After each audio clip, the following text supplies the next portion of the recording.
Осы рецептпен жасап көрсеңіздер, әлемдегі ең керемет тауық еті осы болады сіздер үшін. Достар, сәлем, қалайсыздар?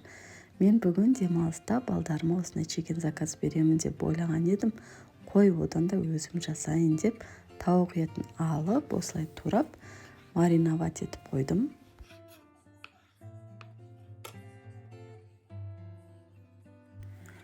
Мариновкасына бізге ұн қажет болады, және үйдегі бар специяды, приправаны араластырып, паприка қосып, 1 чайный ложка тұз қосып, 2 жұмыртқамызды және артынан жарты бокал су қоссақ жетеді. Жақсылап араластырып, үстіне жаңағы туралған тауығымызды салып 2 сағатқа қойып қоятын боламыз.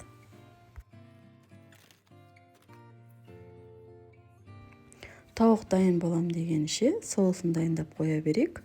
2 қасық майонез, 1 чеснок, 1 огурцайды теркадан өткізіп, тұз бұрышымызды қосамыз да, кішкене лимонның согын және кішкене укроп қосып араластырып қоямыз.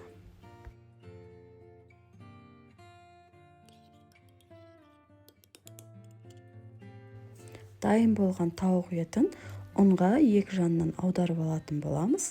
Осы жерде ұнға тұз қосып жіберуді ұмытпаңыздар, және острый болған қаласаңыздар, қызыл бұрышты ұнға араластырып жіберсеңіздер, ащы дәм шығатын болады.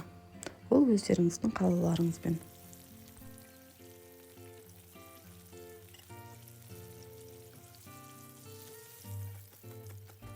Мінекей достар, тауық еті де дайын болды.